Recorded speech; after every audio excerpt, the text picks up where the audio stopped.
À la baby shower, quelqu'un a demandé quand nous allions fonder une famille. Mon mari Harry, fort et sec, avec elle? Je préférerais rester sans enfants plutôt que d'élever des enfants avec ce genre de négativité.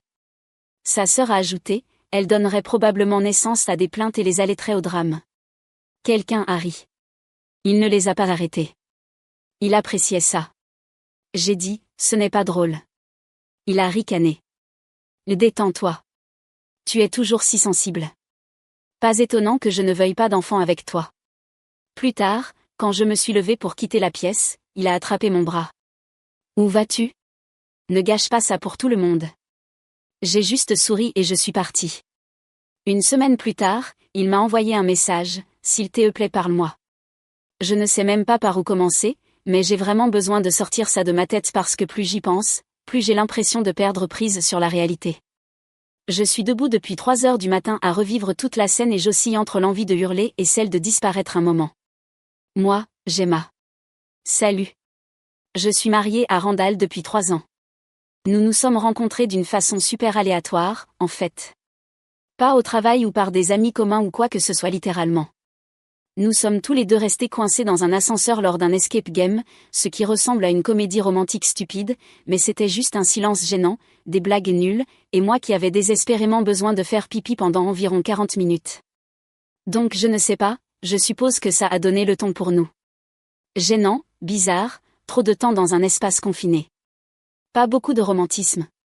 Quoi qu'il en soit, je n'ai pas beaucoup d'amis proches, mais j'ai quelques personnes en qui j'ai confiance. Ma famille est présente. Nous ne sommes pas super proches, mais nous nous envoyons des messages et tout, nous nous voyons pendant les fêtes. Vous voyez ce que je veux dire. Randall a une grande famille. Quand je dis grande, je veux dire que je ne peux pas me souvenir de la moitié des noms de ces personnes. Et chaque fois qu'il y a un événement familial, c'est comme une foule. Il y a cette habitude où à chaque événement les gens font des blagues. C'est entre guillemets pour une raison, sur moi étant l'étrangère ou la sérieuse, ou ma préférée, celle qui a des opinions. Au début, c'était genre, d'accord, peu importe, des taquineries de famille. Pas mon style, mais je peux le supporter. Mais dernièrement c'est devenu, je ne sais pas, plus tranchant, plus ciblé. Je ne peux pas dire si c'est moi qui suis trop sensible ou s'ils deviennent vraiment plus méchants. Mais ce n'est plus amusant, si ça l'a jamais été. Donc, pour l'événement principal, Ariana, la cousine de Randall, attend son premier bébé, donc il y a une baby shower chez sa mère. Je ne sais pas si vous avez déjà été à une de ces fêtes, mais ce n'est pas comme des jeux mignons et des cupcakes roses. C'est plus tout le monde debout dans la cuisine mangeant trop de fromage et prétendant s'intéresser aux marques de couches. Je suis arrivée avec Randall et immédiatement j'ai pu sentir cette ambiance bizarre et lourde. Comme si les gens étaient trop bruyants, mais aussi qu'ils m'observaient. Je ne sais pas comment expliquer ça. C'est comme si vous étiez le seul à ne pas être dans la confidence d'une blague. J'essaie juste de me détendre, de faire défiler TikTok sur mon téléphone, de discuter avec Ariana, qui est en fait vraiment gentille et ne fait pas partie du problème du tout. Mais bien sûr, Regan, la sœur de Randall, qui se prend pour un personnage principal dans son propre esprit, arrive déjà avec un seltzer à la main et commence avec ses habituelles questions sur si j'ai finalement appris à faire la salade de pâtes de leur grand-mère, me disant que mes chaussures sont courageuses. Ce sont des Doc Martens. Genre d'accord, juste l'habituel. Je ris faussement et essaie de rester dans le coin près de la fenêtre parce qu'il fait tellement chaud avec tous ces corps dans une maison. Puis quelqu'un, je pense une des tantes de Randall, je ne sais pas, une des bruyantes, demande avec cette voix trop claire, alors quand est-ce que vous deux allez avoir un bébé? Et je jure devant Dieu, toute la pièce devient silencieuse. Je déteste ces questions. Randall le sait. Il sait que je ne veux pas en parler devant une foule. Il sait que c'est un point sensible. Il sait que je ne suis même pas sûre de vouloir des enfants, et nous avons parlé de peut-être un jour, mais pas maintenant, pas comme ça, pas quand nous sommes encore en train de comprendre les choses. Il dit toujours qu'il est sur la même longueur d'onde, mais ensuite il fait des commentaires bizarres sur le fait qu'il est trop jeune pour être père. Il a 33 ans, pas exactement un enfant, je ne sais pas. Donc je hausse juste les épaules et dis quelque chose comme « Oh, nous ne sommes pas pressés ». Mais Randall, je ne sais pas, peut-être que c'était la tension. Peut-être qu'il avait bu un verre. Peut-être qu'il avait juste envie d'être cruel. Il rit, et ce n'est pas un rire normal, c'est ce son fort, sec, presque comme un aboiement et dit avec elle, je préférerais rester sans enfant plutôt que d'élever des enfants. Avec ce genre de négativité, les gens rient vraiment, pas juste des ricanements polis, mais des vrais rires, comme s'il avait dit quelque chose de vraiment hilarant. Regan, qui doit toujours ajouter son grain de sel, dit « Elle donnerait probablement naissance à des plaintes et les allaiterait au drame. » Il y a une pause et puis plus de rire. Je suis juste là, totalement exposée, genre que suis-je censé faire? Je regarde Randall et il sourit, pas vers moi mais vers la pièce, clairement en train d'adorer être le centre d'attention. Je dis, ce n'est pas drôle. Je n'élève même pas la voix, je le dis juste directement. Il me fait ce sourire narquois et dit, détends-toi. Tu es toujours si sensible. Pas étonnant que je ne veuille pas d'enfant avec toi. Et je jure que je n'ai jamais eu autant envie de gifler quelqu'un de ma vie. Je ne l'ai pas fait, cependant, j'ai juste serré les poings et les fixé du regard. Raijen rit toujours. Quelqu'un d'autre murmure quelque chose à propos des femmes de nos jours et je ne me souviens même pas de ce que je pensais. J'avais juste besoin de sortir. J'ai marché vers le couloir, prévoyant de prendre juste un peu d'air, peut-être appeler ma sœur. Mais Randall attrape mon bras fermement. Pas comme abusif, juste trop ferme, comme s'il essayait de m'empêcher de faire une scène. Il dit, où vas-tu? Ne gâche pas ça pour tout le monde. Je me dégage, et je me fiche de qui entend. Je dis, touche-moi encore et je le ferai. Il me lâche, mais sa main s'attarde une seconde de trop. Alors que je pars, j'entends sa mère, super calme, lui dire, contrôle ta femme. Ce n'est même pas censé être pour moi. Comme si je n'étais pas une personne qui peut entendre des choses, juste un problème à gérer. Je me retourne et établis un contact visuel, mais je ne dis rien. Je continue juste à marcher. Je passe devant Regan dans le couloir et elle essaie de me bloquer pendant une seconde, genre, allez, Gemma, c'était juste une blague. Je ne réponds même pas, je la pousse juste, renverse un petit plateau de cadeaux pour les invités. En sortant. Elle agit comme si j'avais sorti une arme, haletant. Mais je continue simplement. Quand j'arrive à la porte d'entrée, une des tantes de Randall, même pas sur laquelle, honnêtement, tout le monde se ressemble quand vous êtes aussi en colère, essaie de saisir mon bras, mais je me dégage et dis, ne fais pas ça. Juste ne fais pas ça. J'ouvre la porte et la claque derrière moi. J'entends la voix de Randall s'élever à l'intérieur, à moitié s'excusant, à moitié me blâmant, mais je m'en fiche. Je monte dans sa voiture et je reste juste assise là pendant une minute, tremblante. J'envoie un message à mon amie Madeleine. Elle n'est pas ma sœur, juste une amie avec le même nom. Confus, je sais. Désolée. Et elle dit, veux-tu venir? Alors je conduis jusqu'à chez elle et je reste juste assise dans sa cuisine pendant environ 2 heures, mangeant de la pizza restante et parlant littéralement de n'importe quoi d'autre. Je ne veux même pas regarder mon téléphone, mais il continue de vibrer. Notification de groupe. Le nom de Randall, le nom de Raijen, sa mère. Je l'éteins et le fourre dans mon sac. Je ne rentre pas chez moi cette nuit-là. J'envoie un message à ma mère juste pour qu'elle ne s'inquiète pas. Et elle dit qu'elle m'appellera le matin. Elle n'est pas surprise, ce qui devrait probablement vous dire quelque chose sur la façon dont ces choses se sont déroulées tout le temps. Je continue à penser, qu'est-ce que je viens de vivre? Je sais que Randall peut être un crétin, mais c'était genre, un niveau supérieur. Je comprends qu'il aime être drôle ou pense qu'il l'est, mais ce n'était pas des taquineries. C'était méchant. Et ce n'était pas juste lui. Tout le monde d'autre s'est joint ou a laissé faire ou a regardé comme si c'était un spectacle. Je ne sais pas si je suis censée juste en rire. Je ne pense pas que je peux.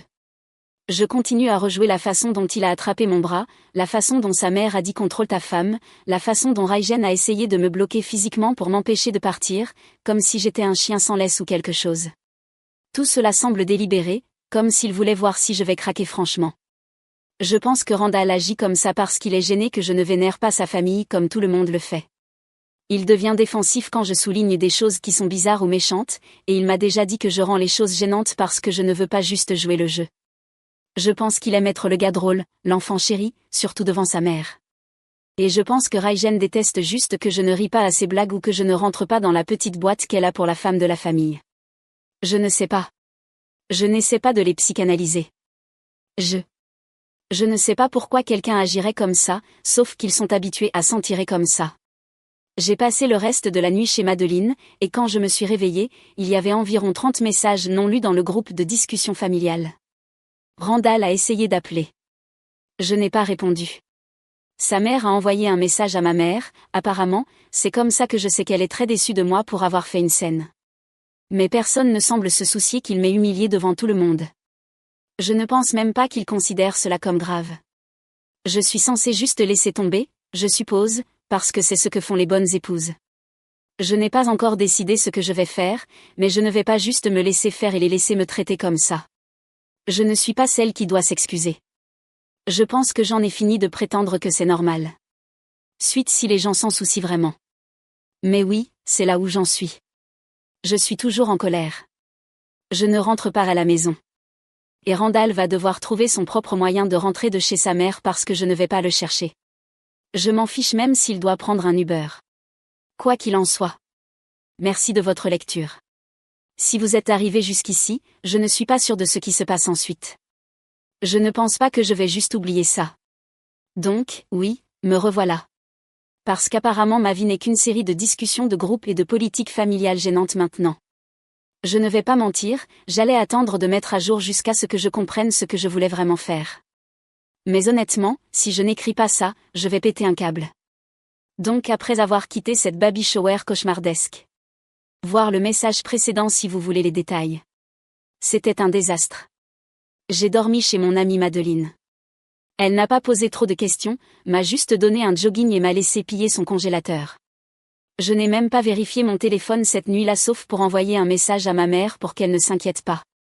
Je m'attendais honnêtement à quelques appels manqués de Randall, peut-être des excuses à moitié sincères ou quelque chose.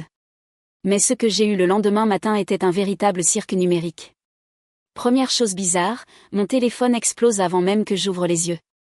Environ 30 notifications de groupe. L'icône de Randall, celle de Regan, sa mère, bien sûr, même Ariana.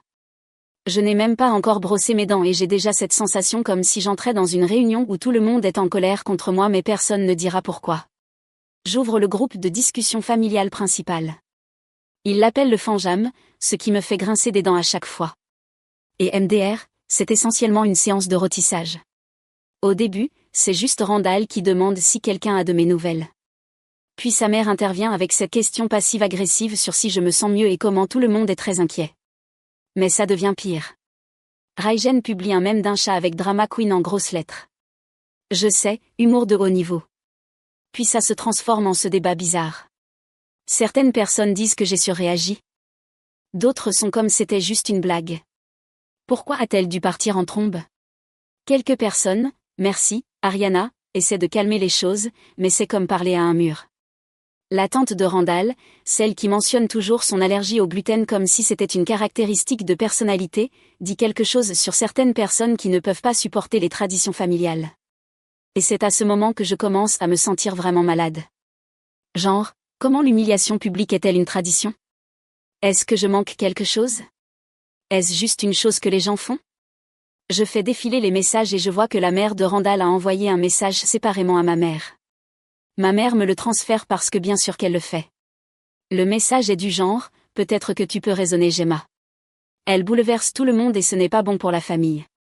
La réponse de ma mère est essentiellement juste, je vais vérifier avec elle. Donc pas d'aide là, parce que l'univers est hilarant. Mon propre groupe de discussion familiale s'allume. Ma mère essaie de jouer les pacificateurs en disant que je devrais peut-être rentrer à la maison pour dîner et discuter des choses. Mon père envoie un emoji pouce en l'air et rien d'autre, ce qui est juste classique de sa part. Ma sœur. Oui, j'ai une sœur nommée Madeleine. Différente de mon amie Madeleine. Je sais que c'est déroutant. Désolée. Part en vrille et commence à m'envoyer des TikTok sur les beaux-parents toxiques et puis dit juste tu devrais tout brûler. Je ris presque, ce qui est le plus proche que j'ai été de sourire depuis la baby shower. Je dis à ma mère que je ne suis pas prête à parler à Randall. Elle dit qu'elle comprend, mais je peux dire qu'elle pense que je devrais juste laisser tomber ou au moins apaiser les choses. Elle a toujours été comme ça. Éviter les conflits, ne pas faire de vagues, etc. Mais ma sœur est genre, tu ferais mieux de ne pas céder sur ce coup. Je suis honnêtement contente qu'elle me soutienne, même si elle est parfois un peu trop dans les plans de vengeance. La chose bizarre suivante, Randall essaie d'appeler. Je laisse aller à la messagerie vocale. Puis il envoie un message disant que j'aggrave les choses et que je devrais juste m'excuser pour que tout le monde puisse passer à autre chose. Je ris littéralement à haute voix de ça. Genre, est-ce que c'est moi qui ai aggravé les choses? Est-ce que c'est moi qui ai fait une blague de mon partenaire devant une pièce pleine de gens absolument fous? Je commence à taper une réponse, mais je la supprime 3 fois. Je n'arrive pas à trouver comment dire ce que je veux dire sans avoir l'air aussi mesquine que. Honnêtement, je ne sais même pas ce que je veux de lui à ce stade. Des excuses pour qu'il comprenne juste une fois. Je ne retiens pas mon souffle. Puis Raïgen recommence dans le groupe de discussion, publiant un autre mème. Cette fois, c'est une photo stock d'une femme qui lève les yeux au ciel avec voici le drame en sanskrit comique. J'ai envie de jeter mon téléphone. Au lieu de cela, je mets juste le chat en sourdine et vais faire une promenade dans le quartier de Madeleine. Il fait glacial dehors, mais ça aide. J'appelle mon amie et je râle pendant 10 bonnes minutes. Elle écoute juste. Dis, veux-tu rester une autre nuit? Je dis oui. Quand je reviens, il y a une autre vague de messages. Maintenant Randall essaie de me DM séparément, disant qu'il ne le pensait pas, mais aussi que je sais comment est sa famille et que je ne devrais pas prendre les choses si personnellement. Il dit que si je rentre juste à la maison, nous pouvons en discuter. Je réponds, tu m'as embarrassé délibérément. Il me laisse en vue. Puis de nulle part, Raïgen fait une capture d'écran de notre DM et la publie dans le Fanjam. Elle ajoute, waouh, quelqu'un n'a pas pris ses médicaments, je le vois parce qu'Ariana m'envoie immédiatement une capture d'écran de cela et dit, je suis tellement désolée. C'est tellement déplacé. Je vois littéralement rouge pendant une seconde. Je ne prends même pas de médicaments, mais même si c'était le cas, c'est quoi ce bordel? J'envoie un message à Regan, supprime ça maintenant, ou je m'assurerai que tout le monde sache exactement ce que tu as dit à propos de ta mère à Noël. Elle le supprime. Je ne dis rien d'autre. Je veux juste qu'elle sache que je ne joue plus gentil. Après cela, la mère de Randall essaie de m'appeler. Je la laisse sonner. Puis elle laisse un message vocal disant, Gemma, tu dois arrêter de causer du drame. Ce n'est pas comme ça que nous gérons les choses dans cette famille. Je n'écoute même pas le reste. Je décide, merde, je ne me cache pas. Je publie dans le groupe de discussion familiale, je ne suis pas votre clown, je ne suis pas là pour votre divertissement, et je ne vais plus supporter les blagues. Si l'un d'entre vous veut me parler comme des adultes, je suis là. Sinon, laissez-moi tranquille. Je le tape, le relis, puis appuie sur envoyer. Avant que je puisse trop réfléchir, réaction immédiate. Le chat reste silencieux pendant environ 5 minutes. Puis la tante de Randall intervient avec, tu vois? C'est ce que je veux dire à propos des étrangers qui ne comprennent pas. Je laisse tomber. Je ne vais pas argumenter avec quelqu'un qui pense que la cruauté est juste une tradition. Plus tard dans la soirée, Randall se présente réellement à l'appartement de Madeleine. Je ne sais même pas comment il a trouvé l'adresse, mais je suppose qu'il a vérifié ma localisation sur Find My iPhone, ce qui, d'accord, j'aurais dû désactiver. Madeleine ouvre la porte et reste juste là, les bras croisés. Randall essaie d'agir tout blessé, genre, pouvons-nous s'il te plaît juste parler? Je dis, pas ici. Il dit, tu ne peux pas continuer à m'éviter pour toujours. Je dis, regarde-moi faire. Il essaie d'entrer. Madeleine le bloque.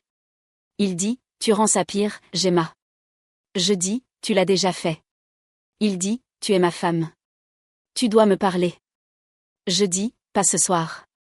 Il commence à parler plus fort, alors Madeleine lui dit de partir, ou elle appelle le gérant de l'immeuble.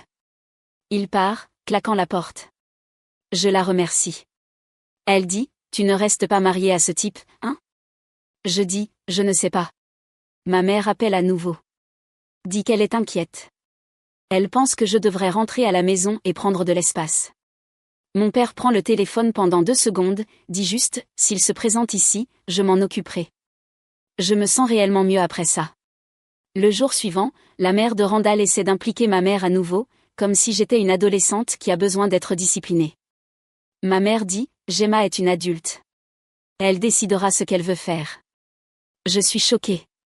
Je ne savais pas qu'elle l'avait en elle.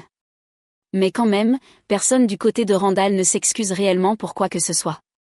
Ils veulent juste que j'arrête de faire une scène. Cette nuit-là, j'appelle ma sœur et je me défoule pendant un moment. Elle dit, tu sais qu'ils ne vont jamais changer, n'est-ce pas? Tu dois décider si tu veux vivre avec ça pour toujours. Je dis que non. Elle dit, alors ne le fais pas. Ce n'est pas si facile. Mais je sais qu'elle a raison. Maintenant, j'ai fait une valise et je suis retournée chez mes parents pour un moment. Randall continue d'envoyer des messages, dit qu'il me manque, mais aussi que je dois des excuses à sa famille. Je ne réponds pas. Il essaie d'appeler à nouveau. Il m'envoie un email pour dire qu'il veut juste que les choses reviennent à la normale. Je le supprime. Je continue à réfléchir à pourquoi Randall agit comme ça. Genre, est-ce juste sa famille? Est-ce moi? Je ne pense pas qu'il me déteste vraiment. Je pense qu'il a juste peur de ne pas s'intégrer avec sa famille. Peur d'être vu comme soumis ou quoi que ce soit.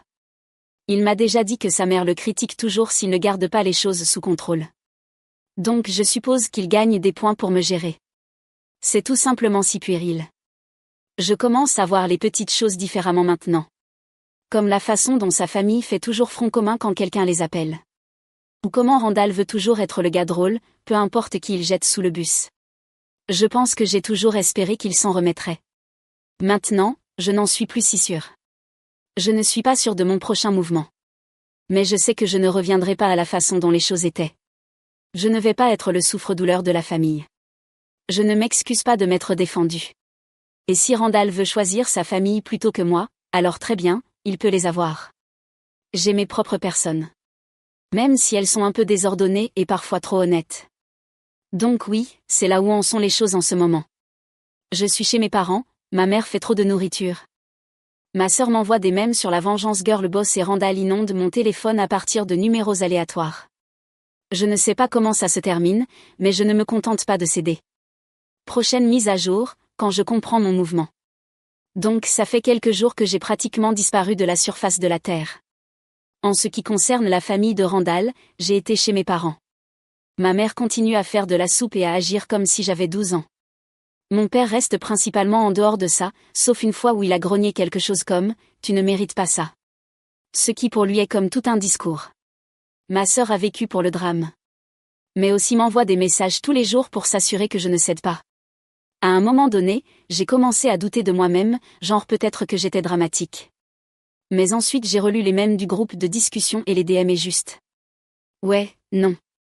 Quoi qu'il en soit, hier après-midi, la mère de Randall m'envoie un message, elle m'invite à un dîner de famille dans un endroit qu'ils aiment tous.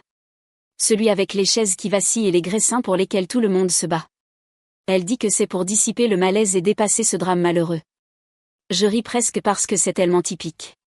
M'inviter quelque part en public pour que je ne puisse pas faire de scène. Je montre le message à ma mère et elle dit, peut-être que c'est une chance d'obtenir une certaine fermeture. Mon père dit juste, fais ce que tu veux, mais ne les laisse pas te convaincre de quoi que ce soit. Pendant environ 2 heures, je débat d'y aller. Une partie de moi ne veut plus jamais voir ces gens.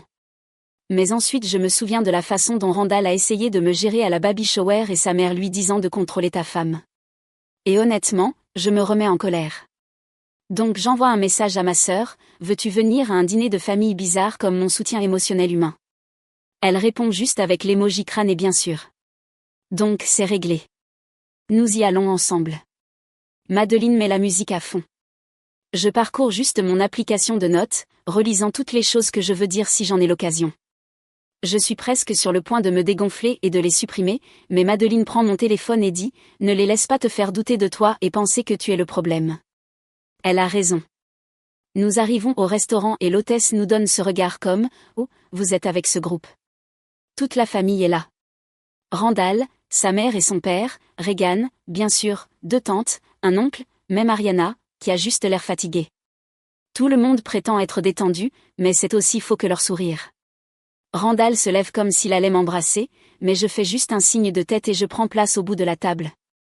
Madeleine s'assoit à côté de moi, les bras croisés, dévisageant tout le monde. L'énergie est si bizarre, comme s'ils attendaient tous que je m'excuse. Ils commencent par des banalités, mais c'est tendu. Le père de Randall parle de sa voiture. Quelqu'un évoque la météo. Je passe juste mon doigt sur le menu et hoche la tête de temps en temps. Personne ne mentionne la baby shower, mais je peux le sentir comme si tout le monde attendait juste l'événement principal. Regan, qui pour une raison quelconque a décidé de porter des lunettes de soleil à l'intérieur, continue de chuchoter à sa tante et de me regarder. Finalement, après que le serveur ait déposé les boissons, la mère de Randall s'éclaircit la gorge et dit « Je pense que nous savons tous pourquoi nous sommes ici. » J'aimerais aller de l'avant, mais nous ne pouvons pas faire ça si les gens continuent à garder rancune. Elle me regarde directement, puis Randall, puis de nouveau moi. Elle dit « Ce serait utile si tout le monde pouvait s'excuser pour sa part dans tout ça afin que nous puissions tous passer à autre chose. » Je manque presque de recracher mon eau. Randall intervient, dit, nous avons tous dit certaines choses, mais je pense que tu as surréagi, Gemma.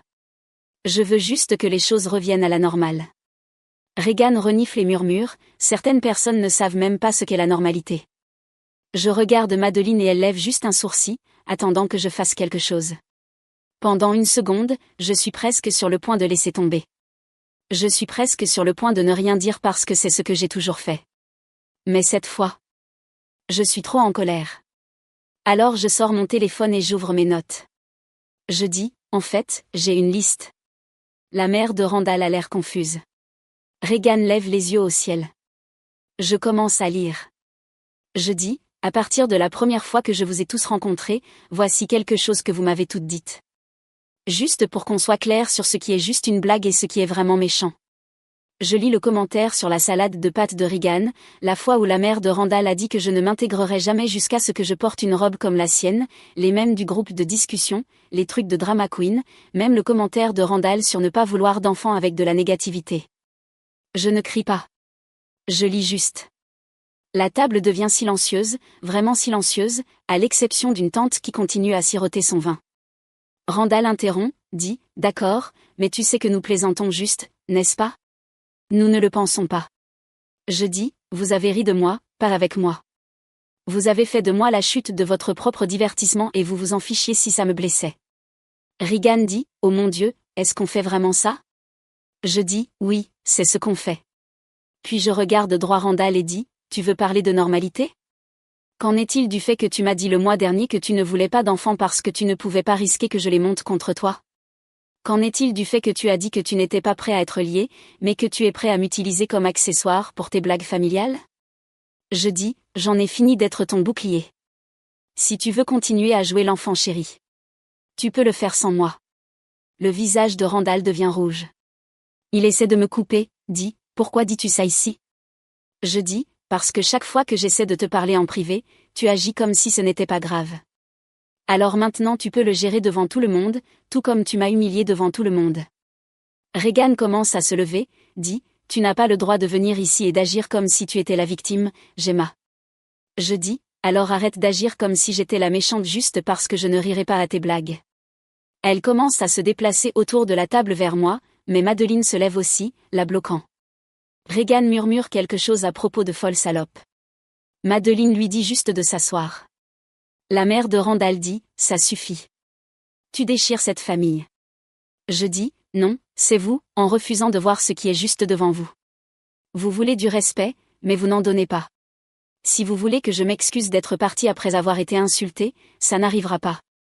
Je ne suis pas désolée de refuser d'être traitée comme une ordure.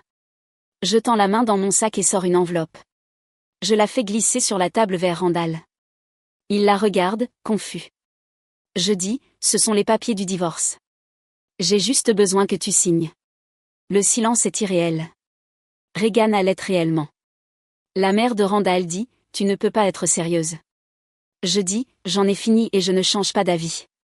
Randall essaie d'attraper mon bras alors que je me lève, mais je me dégage. Je dis, ne me touche pas. Il se lève, commence à élever la voix, dit, tu jettes tout par la fenêtre pour quelques blagues. Je dis, non, je jette tout parce que tu ne me respectes pas et ta famille non plus.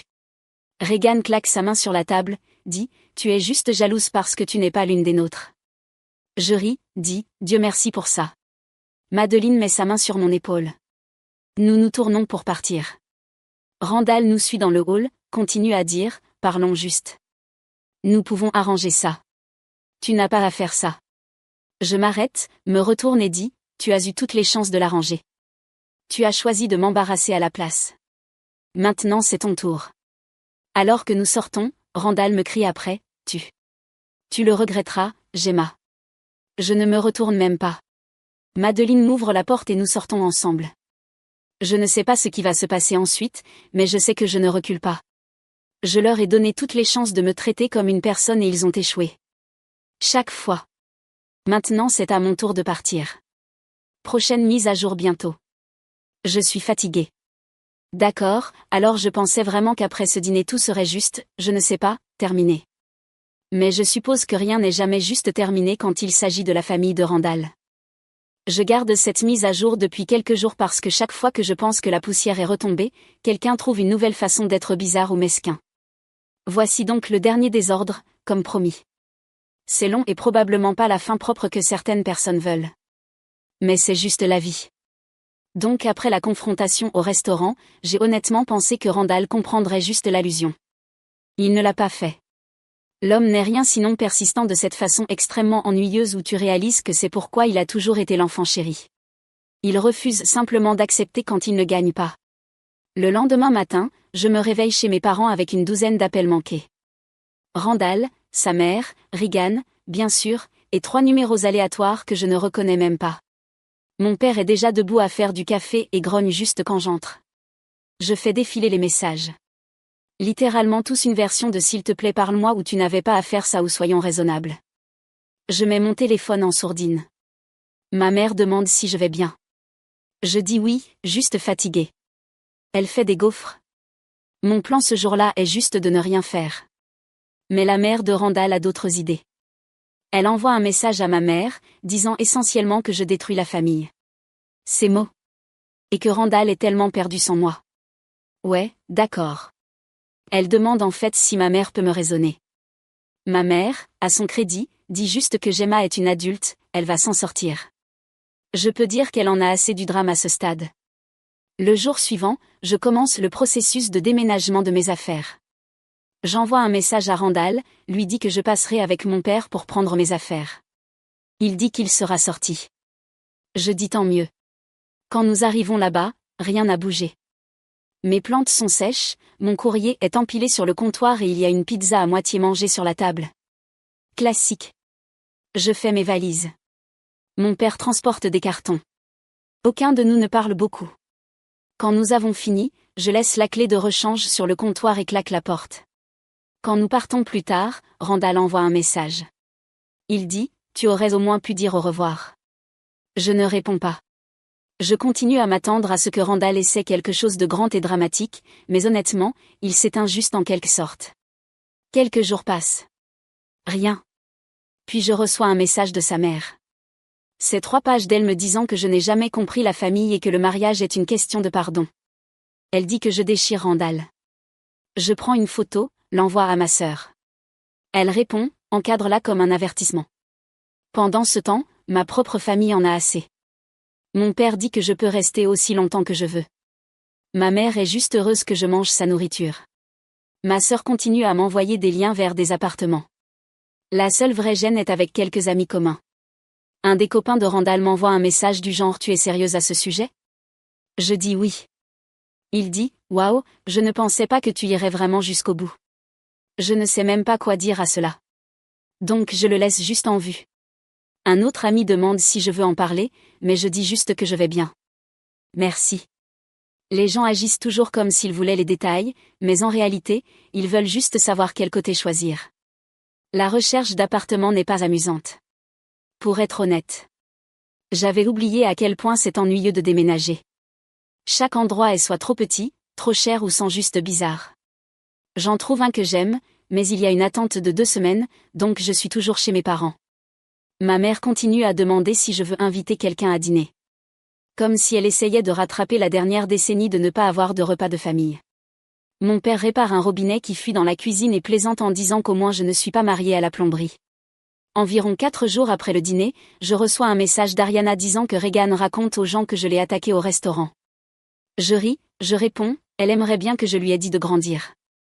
Je dis merci, tu es la seule normale. Puis finalement, une semaine jour pour jour après la baby shower, Randall m'envoie un message depuis un numéro aléatoire. Je fais des courses pour ma mère. Parcourant mon téléphone sur le parking et le voilà. S'il te plaît parle-moi. Je plaisantais juste. Je ne me mets même pas en colère. Je fais juste une capture d'écran. Je l'envoie à ma sœur et à Madeline. Madeline répond, il est vraiment toujours là-dessus ? Ma sœur dit envoie-lui un emoji clown. Je pense à l'ignorer, mais honnêtement, je veux être claire. Donc je réponds, moi aussi. Je faisais juste semblant d'être ta femme. Je ne reçois pas de réponse. Je bloque le numéro. Randall ne se présente jamais chez mes parents, ce qui est honnêtement un soulagement. J'entends d'un ami commun qu'il reste chez sa mère pour l'instant et apparemment elle n'est pas exactement ravie à ce sujet. Je suppose que le traitement d'enfant chéri a des limites. Je me fiche vraiment de ce qui lui arrive. Je veux juste obtenir mon nouvel endroit, remettre mes plantes en ordre et revenir à être ennuyeuse. Le seul drame restant est la paperasse. Je dépose les papiers moi-même, paie les frais stupides et reçois l'email de confirmation. Je le dis à ma mère. Elle me serre dans ses bras plus longtemps que d'habitude. Ma sœur fait un gâteau qui dit félicitations pour ton divorce en glaçage rose. Je ris tellement que je manque presque de le faire tomber.